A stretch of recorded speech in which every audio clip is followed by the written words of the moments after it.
used to be. The one I was telling? No,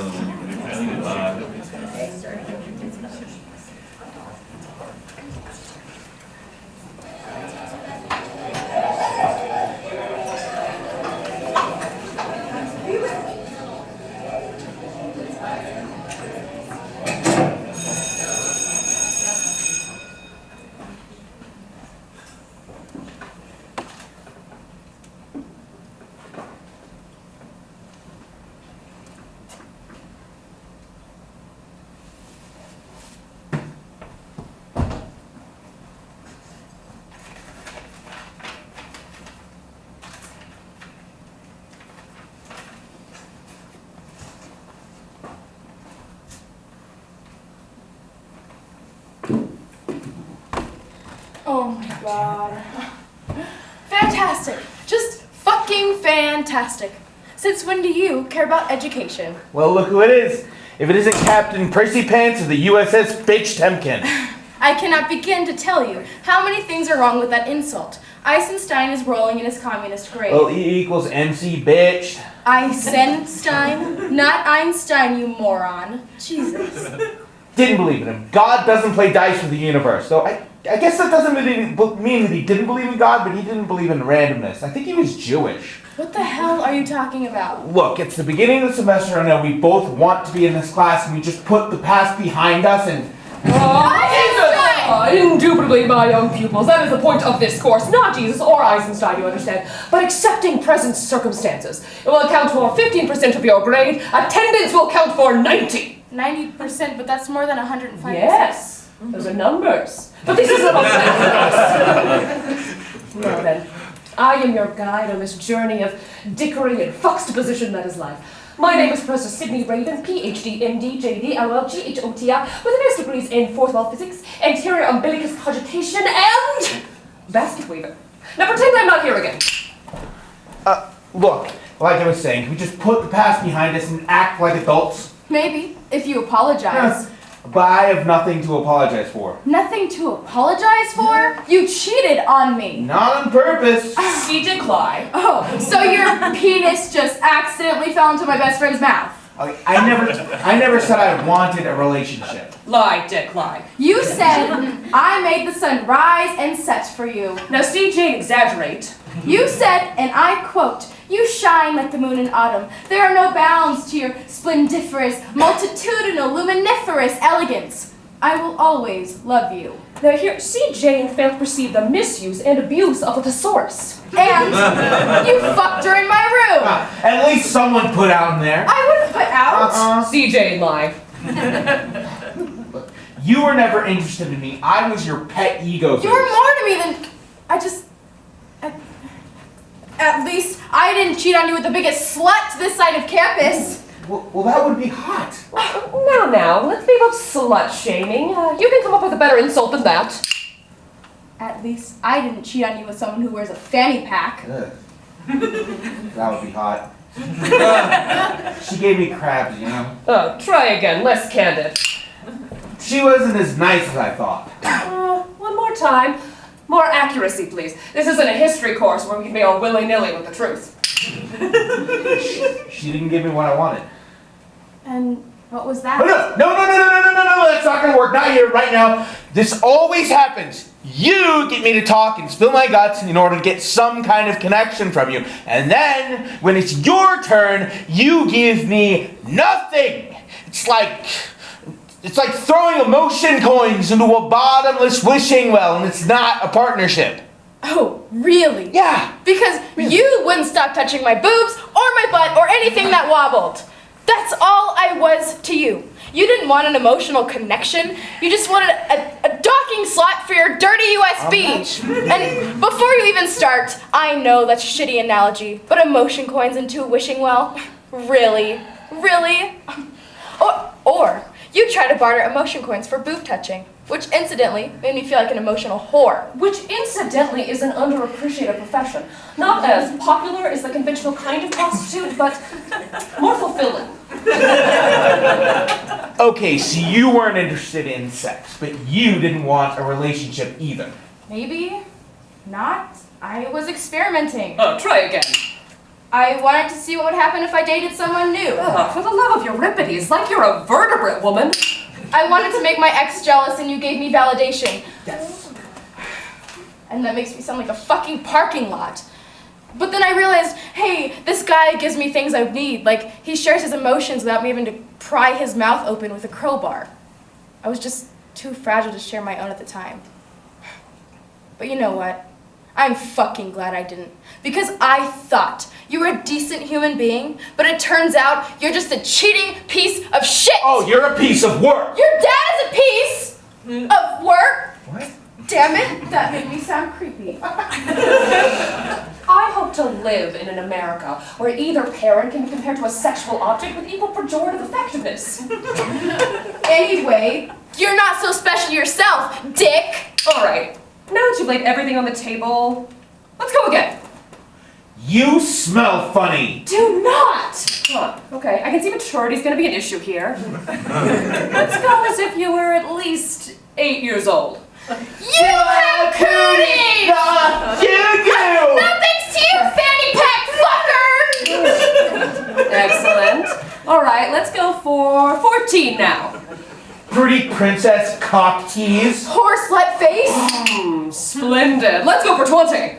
If you respected me, you'd just fucking apologize! If I had anything to apologize for. Huh. Regression. There's a time interval. All right. Let's go as if you were 22.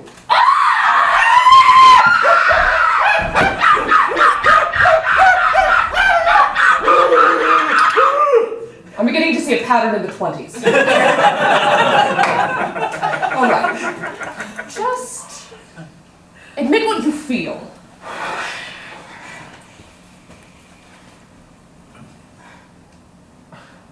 I'm hurt. I'm hurt. There you go. Doesn't that feel good? There's a certain amount of power in honesty, you see. Exposing that soft underbelly is what separates you from animals and children between the ages of 6 and 36. And used car salesmen. I should have been more open, honest, and decent. I don't even know if I know how to be honest and decent in the first place. You could be a decent guy if you didn't use girls for their bodies. You could be a decent chick if you didn't use guys to make you feel better about yourself. Synergy! You've got emotional dysfunction and my emotional dysfunction. I am so not ready to date anyone. Yeah, me neither. That's great. But we're going to move ahead, and I want you all to figure out something. That is so sexy. Wait, what? Really? Because, you're looking real good today there. Sugar shorts. Oh, are you serious? You want to get a coffee after class? Oh, if by coffee you mean find a dirty closet somewhere in the building, then, that would be hot. And if by dirty closet you mean deeply committed relationship? Hold on. I need to convince myself that you're totally long-term honest boyfriend material. Okay, done. Yay! You both are coming dangerously close to failing this class. God. All right. What can we learn from this? Nothing from this train wreck, that's for certain. Therefore, I'm gonna go home, bleach my eyes, drink until this makes sense, and pray to the high heavens that these two never pass on their genetic code to any unsuspecting victims. In fact, free condoms all semester.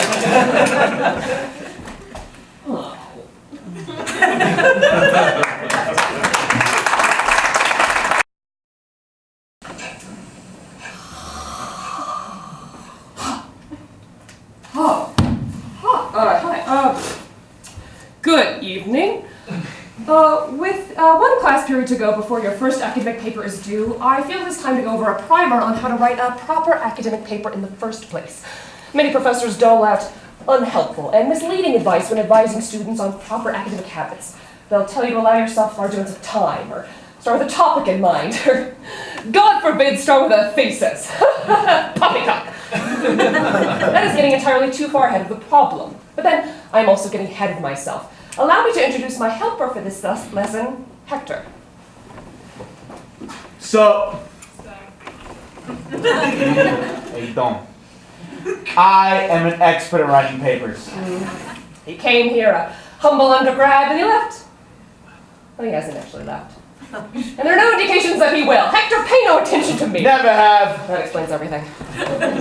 All right, the first step for writing a proper academic paper is, of course, to determine which paper you are writing. Oh, I got a few to choose from. In cases where you have multiple candidates, start with a paper triage. Determine which one is due first, which one is easiest to write, and which one will tear your soul from your living flesh and rend it in twain, causing you to spend the remainder of your pathetic life trying to justify your existence while feeling your significance in the universe.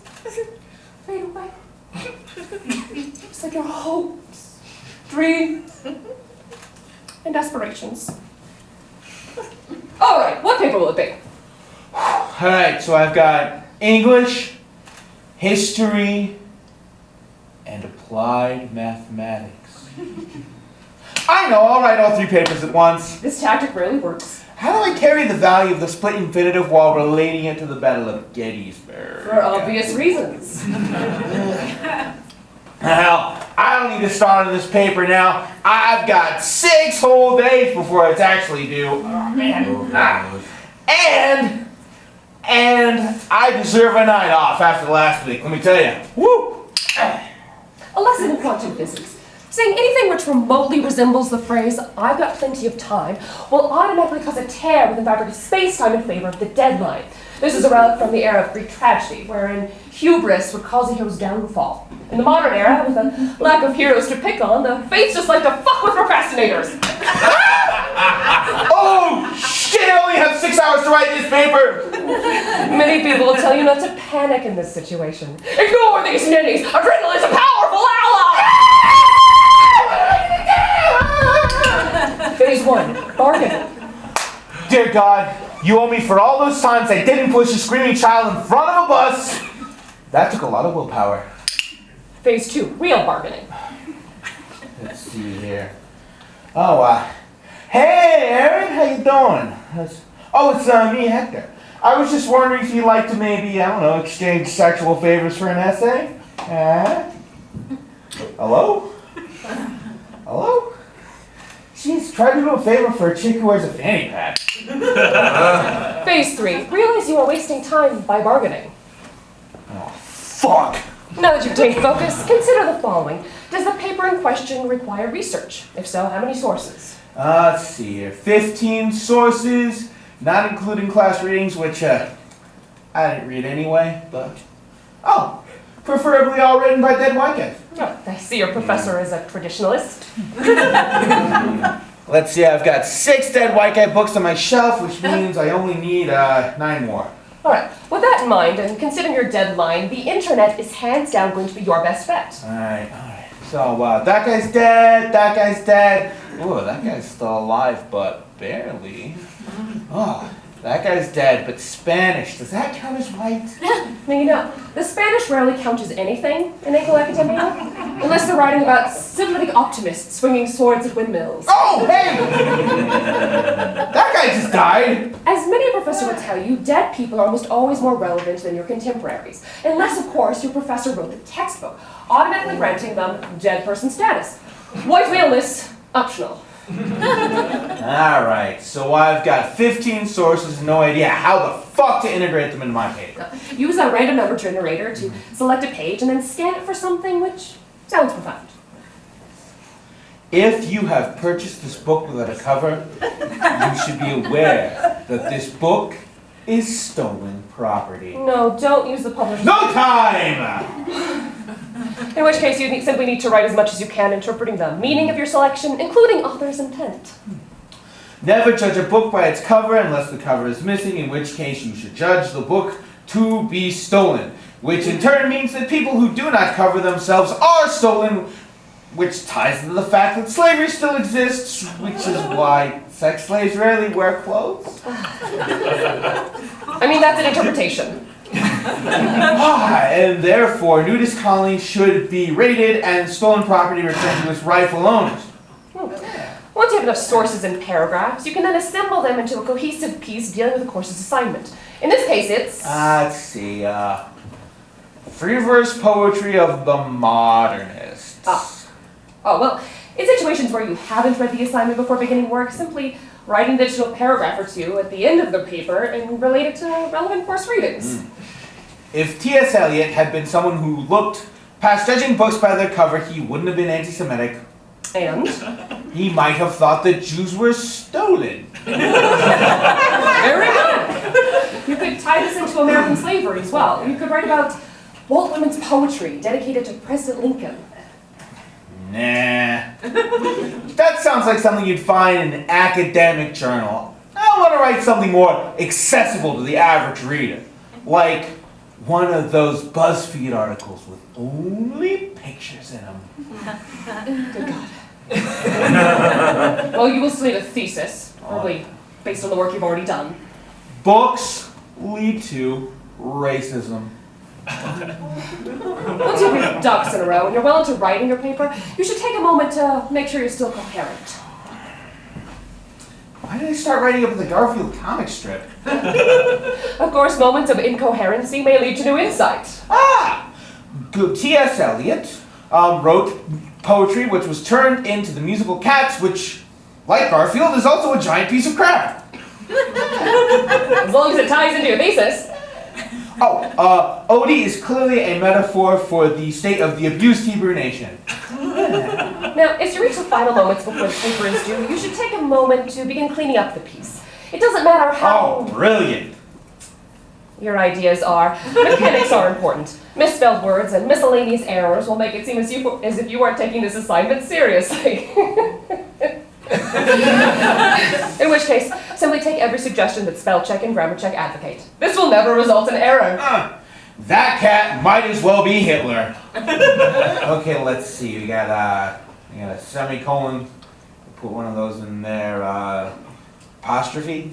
One of those little squiggly guys that looks like a raised eyebrow. Maybe like 3 of those. Now remember to include the tropes of academic writing. For example, within a modernist poetry paper, always mention Ezra Pound. Pro-Ezra or anti-Ezra, doesn't matter. Simply mention him. John Arbuckle is Ezra Pound. Fuck, the sun is up. Don't let the temporal nature of the universe snatch victory from you.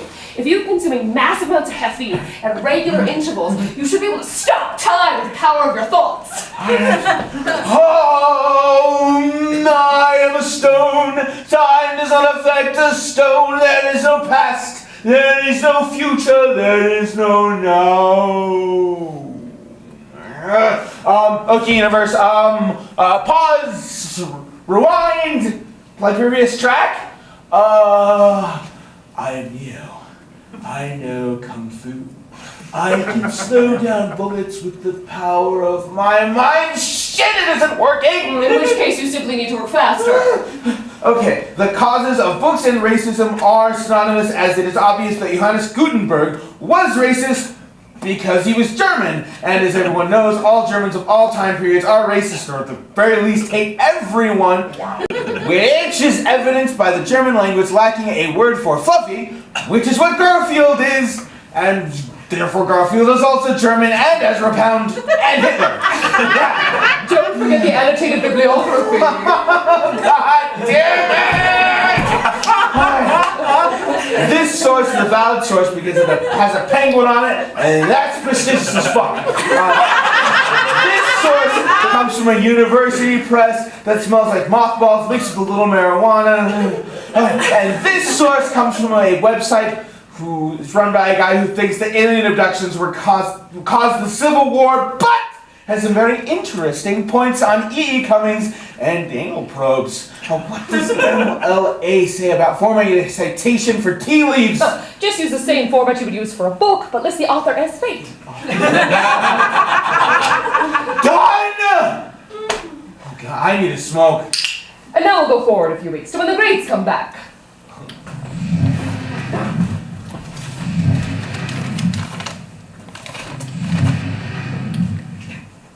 Oh, hey. Oh, you worked 5 weeks in the paper? What grade did you get on it? Not bad. I got an A+. It says here that my comments are inspire genius and madness, all rolled into one.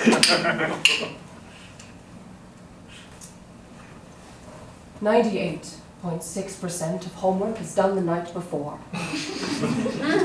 As a result, most academic writing is utter shit. If you can somehow manage to present your ideas, no matter how bafflingly stupid they may be, in an intelligent way, you will likely be rewarded. Of course, this means that your professor spent absolutely no time in grading your work. But what they pay us is that really so surprising? Oh, hey, actually, this isn't my paper. This is Erin. She sits next to me. And my grade was a restraining order? What? I can't be within 500 feet of the instructor at all times. She said that my comments are unfocused and disturbing and anti-Semitic, which she didn't appreciate given her Jewish ancestry. Political correctness is gonna ruin this country. Some professors, however, have a modicum of good sense. Huh? I hope this has helped prepare you adequately. See you tomorrow.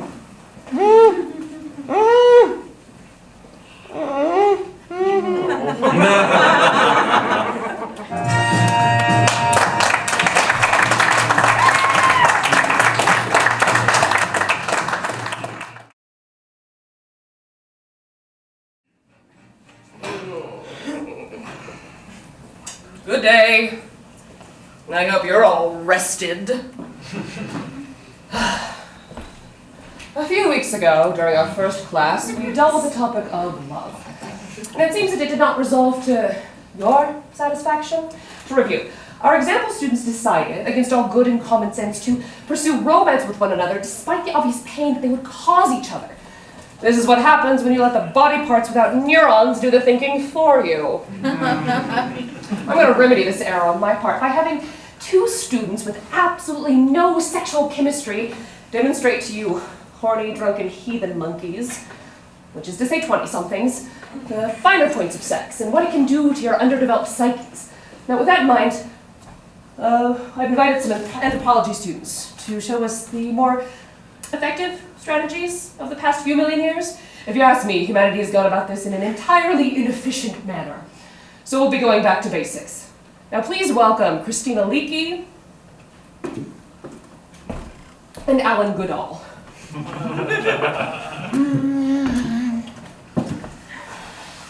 Now we'll begin with a blank scene of an average mating initiation. For the purposes of this scenario, the male and female have met through use of ostentatious sexual displays, otherwise known as Tinder. Now please note, the female has been on 3 dates of Titanic scale failure, and that the male is so inexperienced that he's consumed some liquid courage in the form of 4 wine coolers. Now, we will make contact as we do with all contact in the modern era by texting. Hey, Christina.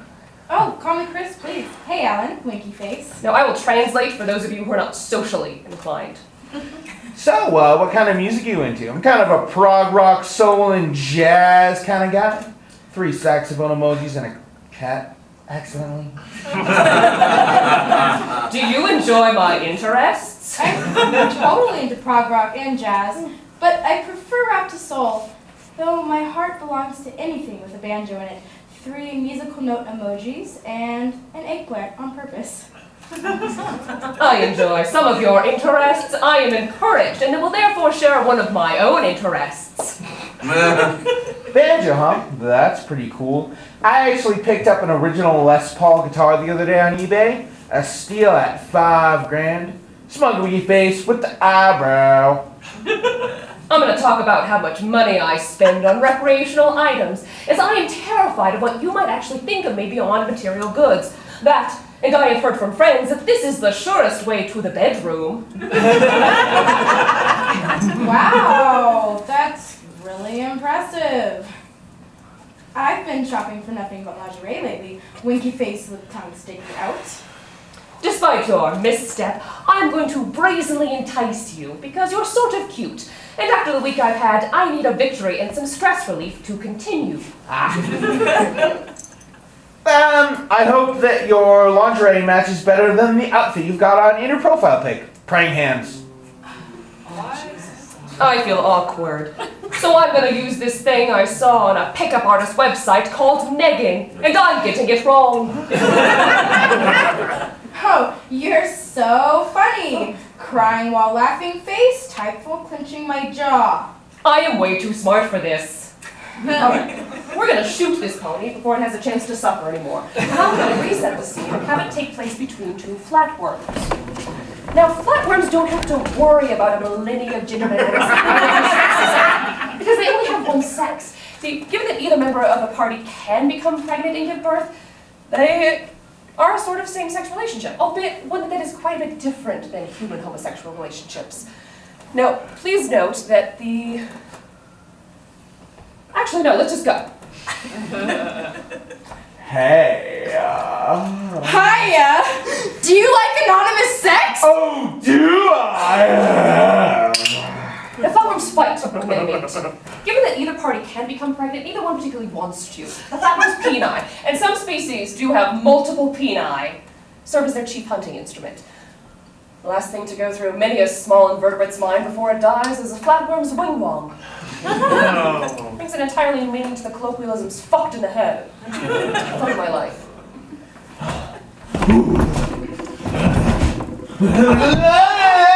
Wait a minute, sunshine. I'm a top.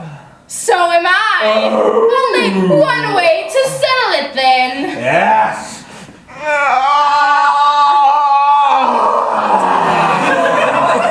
On guard! Members of the species do for the right to pass on their genetic material without doing any further work. The loser will have to give up precious nutritional resources to continue the next generation, while the winner will continue to go on and gallivant on the ocean floor, putting its peni whatever it pleases.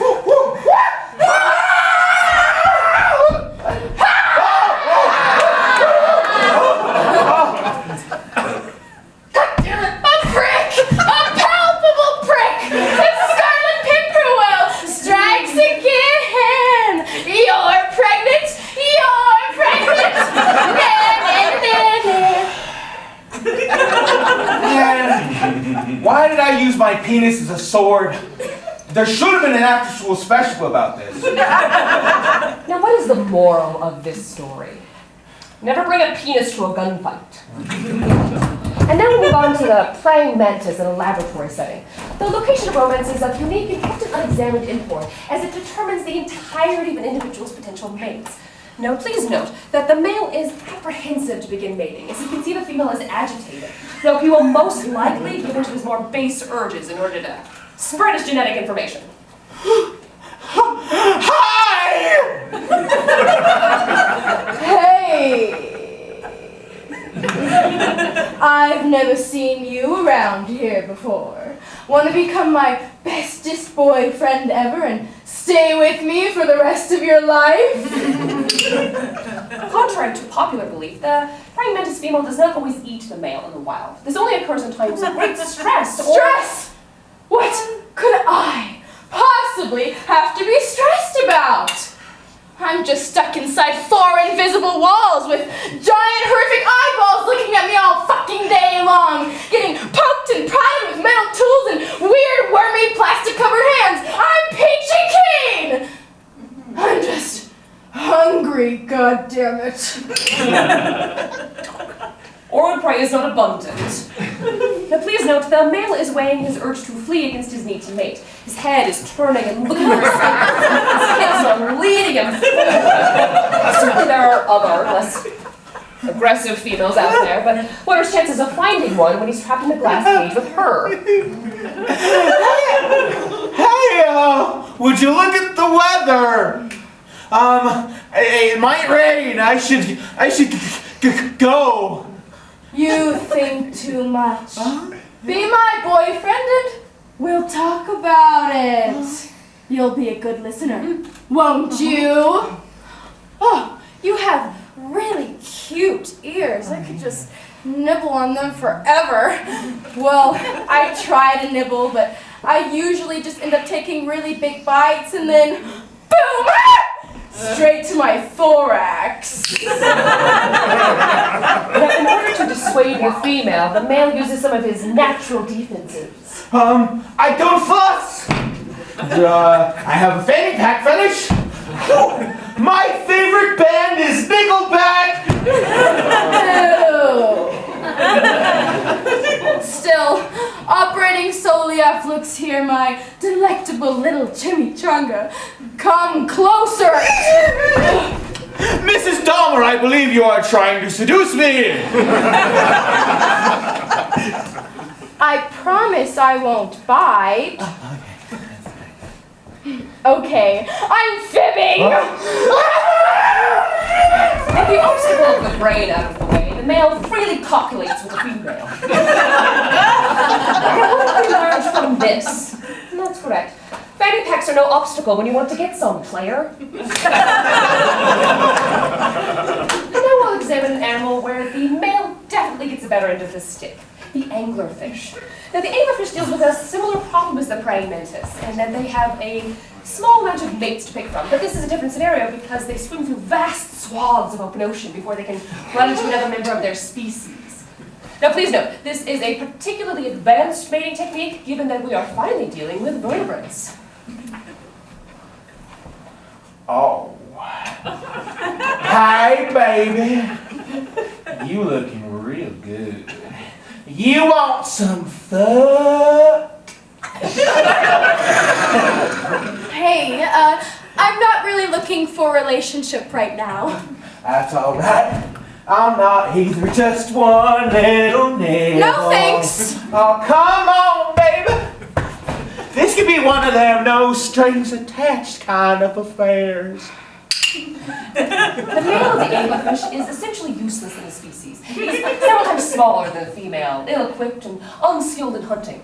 You know, essentially the male of the anglerfish is like one of those guys you see on Cops, who despite having a mullet and no job, still manages to have 10 children in a trailer with a wife who works. I don't have time for sex. I've got big plans and a long way to swim before I succeed. So go find someone else, huh? Oh, come on, baby. Oh, hey. I got the fishy equivalent of a rusty Chevette with an 8-track tape player with a copy of Freebird stuck in it. Now tell me that ain't appealing. Now, through no fault of her own, the female anglerfish is exuding huge amounts of pheromones, which are irresistible to all parasitic males. Stop that! I can't help it. You smell prettier than the armpit of an angel. Look, buddy, I'm just not interested, okay? So bug off! Now, in order to mate in the future, the male bites the female. Fuck nugget! What was that?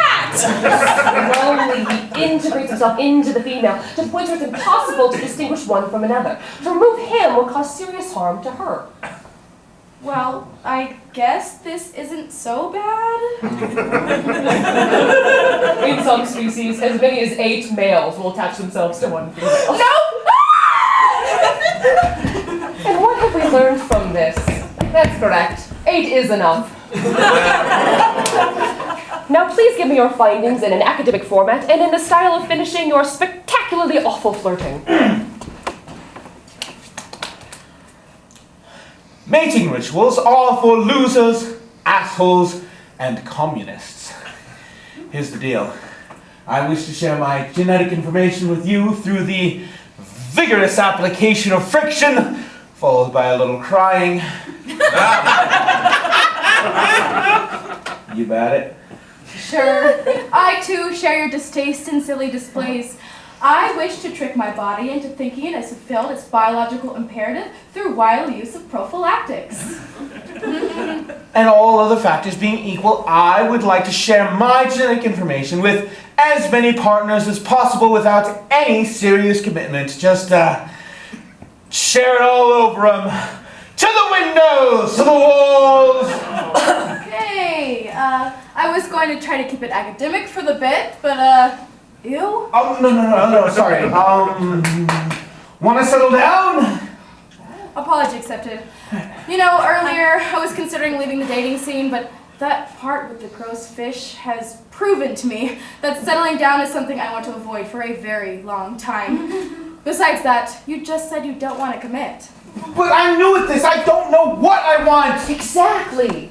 Humanity can learn a lot from the animal kingdom. Namely, that you can have lots of romantic partners without getting into a relationship that you are not ready or equipped for. Ow, ow, ow. Oh, sorry. You can also learn how ridiculous it looks wearing nothing but a pair of socks. Seriously. Every time watching yourselves mating, watching a pair of factory defect water balloons just bounce against each other. Then they start leaking. Oh! Sorry.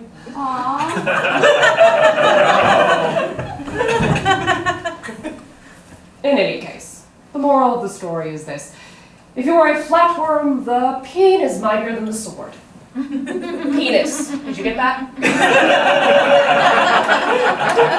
If you're a praying mantis, wear a helmet. If you're a flatworm, or if you're an anglerfish, I guess. If you're an anglerfish, stop being an anglerfish, for the love of Darwin. Oh, Tinder is awful. And you may wish to set yourself on fire before using it. Or you could try getting yourselves laid the old-fashioned way by writing a poem, learning to play an instrument, drawing a picture. You literally lazy fucks.